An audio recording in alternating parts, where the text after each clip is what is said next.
Bitcoin and crypto. And the first congressional hearing on DeFi that was happening yesterday, there was Amanda, who is the chief legal officer at DeFi Education Fund, and she was part of a hearing yesterday with, again, Congress to talk about DeFi and everything going on there.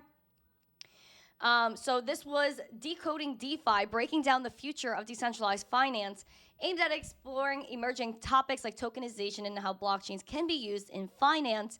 I have a few clips from here that I want to play. Let's do that. Testimony, Ms. Tuminelli, you're recognized for 5 minutes to give your oral remarks. Thank you to the subcommittee for holding this hearing. My name is Amanda Tuminelli, and I'm the Chief Legal Officer at the DeFi Education Fund, a nonprofit, nonpartisan group that educates lawmakers and the public about decentralized finance and advocates for sound DeFi policy. We believe that DeFi is the path to a more equitable and more efficient financial system, one in which people have access to finance regardless of where in the world they live and regardless of the merits of their application. I will leave you with 2 points today. First, DeFi is different from and an improvement upon traditional finance because it does not rely on intermediaries. And second, the existing approach of demanding that DeFi look like, function like, or be treated like traditional finance has not and will not work.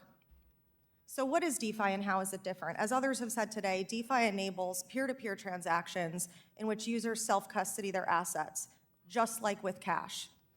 Using DeFi, a person can trade assets, make and take loans, or earn interest, but it is improvement on the current system in a number of ways. For example, TradFi relies on intermediaries that often serve as gatekeepers to finance. Traditional financial institutions like big banks can and do deny access to the system for discriminatory reasons or no reasons. But DeFi is open access. Anyone with an internet connection has access to a DeFi protocol, and that is the epitome of financial inclusion. TradFi is expensive to access and slow to use. Even the simple act of sending money usually requires paying fees to third parties and waiting days for a transaction to be approved or processed. But using DeFi, I can send money or execute far more complicated transactions anywhere in the world, 24/7, with nearly instant settlement. And as one last example, DeFi is better because it's self-custodial. As this committee knows, when TradFi services fail, customers lose access to their assets. But in DeFi, there is no fear of losing access to your money in a bank crisis because assets in your self-hosted wallet are always available to you. So that brings me to my second point. The existing approach of trying to apply rules for TradFi to DeFi will not work. The traditional financial system requires intermediaries to function.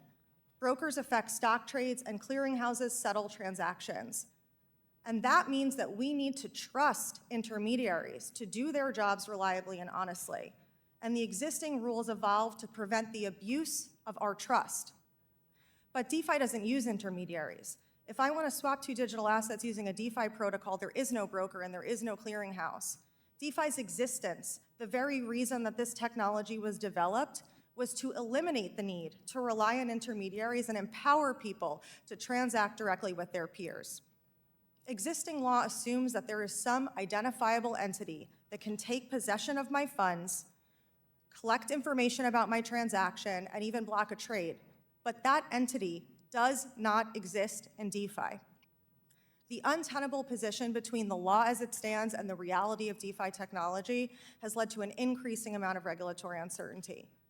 Seasoned lawyers with decades of regulatory experience cannot give their clients advice with certainty about whether their projects comply with the law.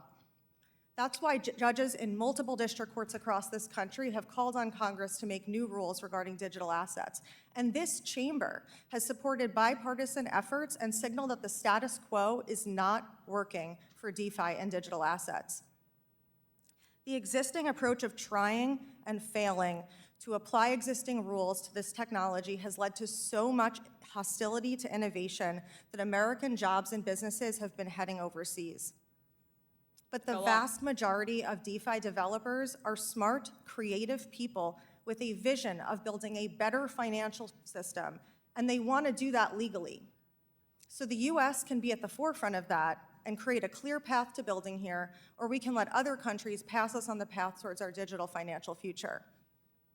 But if you care about national security and you care about economic development, then you want this industry here on U.S. soil. That was...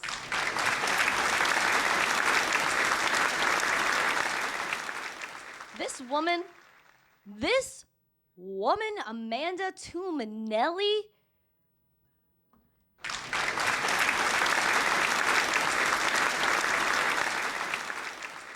absolutely amazing. Absolutely amazing. She cooked Gary Gensler. Hucksters, fraudsters, scam artists, Ponzi schemes. Absolutely fried. This is what the problem is that we have a traditional financial system that is 1,000,000 years old. Our banks are not technically up to date with their infrastructure. That's from the 80s, okay? And that you have to wait days, maybe weeks, and pay fees to send money to somebody. That if you wanted to do something within leverage, you can't do it really within traditional markets without somebody's permission. Oh, you want to buy a stock, you go through 3,000 intermediaries. Oh, you want to send a payment, it goes through 3,000 intermediaries. Gosh forbid you want to send money to somebody internationally. I actually had a friend that told me, and they live out in Jamaica, told me that they had to leave there, come to America to make money, and would send money back to them and their family. And you know what? They didn't want to give them the money in their homeland in Jamaica. Why? Because they say that this person came from a bad area. So they're discriminating against who you are and where you come from, even though it's your money. And is that fair? Should you have to rely on any third party for anything? Absolutely not. Because you know what? That's not freedom. The fact that somebody could stop you from doing what you want to do with your money that you pay taxes on, that's nasty. And on top of that, we have an administration that wants to tax you even more on money you don't even have yet. Why is that? Where did America go that this is what we're worried about? Then we have regulation by enforcement where we don't know why they come up with any of the cases that they do when they have no legal foundation to do anything enforcement actions. They don't have any right to do that. What is a security for digital assets? What classifies certain tokens as securities? That you went and sought after exchanges as unregistered broker-dealers? For what? Especially because all of these companies have been around for around 10 years and highly compliant, yet no one's like anything for the first at least 8 years of their operations. Stablecoins. USDC would not be allowed to exist with the upcoming stable bills that these people are trying to pass. This is wild, absolutely wild, and a mockery of what the U.S. is supposed to be.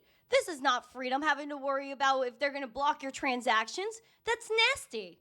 That is nasty. Now, we also have Rep. French Hill, who, shout out to him because I feel like he cares about crypto. He also was one of the only people that went and saw Tigran, the Binance executive in Nigeria, to see if he was okay, and did a video outside the prison begging for help that we still have not gotten from this administration. Let's talk about what's going on with French Hill at the DeFi hearing. Staff to Capitol Hill following our August work period. Today we're going to discuss decentralized finance. After the FIT21 legislation passed with broad bipartisan support, I wanted this subcommittee to explore emerging topics like tokenization and DeFi. As we consider how blockchains can be used in finance, we must continue expanding our knowledge of the possible costs and benefits as it relates to DeFi. Decentralized finance envisions a financial system that's permissionless, transparent, efficient, and built on top of blockchain networks. It's based on the fundamental idea that individuals should have the freedom to transact without the fear of illegal financial surveillance or abuse by governments. By substituting intermediaries for autonomous, self-executing code, decentralized finance can shift the way the financial markets and transactions are currently structured and governed. A peer-to-peer future where a Canadian Prime Minister in the future can't freeze your bank account just for going to a protest. But whether it's artificial intelligence or digital assets, we cannot legislate thoughtfully or do oversight of the regulatory agencies if we don't understand it. And DeFi is not only complex, but cutting edge, changing, and a completely different way of working. But Go off. You have to understand it. And this is the thing that actually boggles my mind to a degree, that there are smart people that work for our government. There are people that are watching on-chain analytics every day. There are people like Gary Gensler that thoroughly understand what this industry is. Yet they claim that they don't really know what's going on. Absolutely, these people know what's going on. They're not as stupid as people think. They know what's going on. Yet they ignore it. Oh, what is the DeFis? What is the DeFis? How many government officials actually own crypto that they're not telling you about? at the end of the day, decentralized finance is not a person or a company, it's a technology, and one that connects people together to reimagine how we transact with one another. So today's hearing is designed to take a deep dive into some core concepts behind DeFi. I'd like members on both sides of the aisle to approach it with an open mind. We'll hear from our witnesses about this technology, how it works, the potential benefits and risks, the legal and regulatory implications. It's important to remember that our regulatory and legal frameworks were designed for a financial system with centralized intermediaries. It doesn't contemplate the decentralized peer-to-peer ecosystem made possible with digital assets and blockchains. That's why jurisdictions like the European Union have chosen to explicitly carve out DeFi in their digital asset legislation so they can continue to better understand it. Rightfully, we took the same approach in drafting our FIT21 legislation here in the House, which directed the Treasury, the SEC, and the CFTC to study this issue together and report back to Congress on the implications and their recommendations. Contrast that with the Biden-Harris administration, which uses rulemaking and enforcement actions to go after DeFi and threaten its existence and the future of its use in the United States. Now that this committee has moved with our historic bipartisan FIT21 legislation, it's important that together we assess DeFi and study the most effective way forward. This hearing is not just about smart contracts and decentralized protocols. It's about how decentralized peer-to-peer technology can preserve individual freedom and improve our financial services. Individual freedom. Let's go. For business and consumers alike. Together, we'll take another step in our work on the regulatory landscape that supports transformative technology. I encourage everyone on the subcommittee to engage in an informed, open-minded dialogue with our esteemed witnesses today to better understand how Congress can help Americans assess and leverage this technology in a safe and secure manner.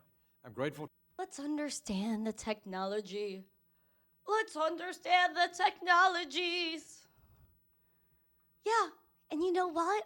He said something valid, which was that if you are using DeFi, there's no one that can freeze your money, especially if you're using something like Bitcoin, Litecoin, even you can even say Dogecoin.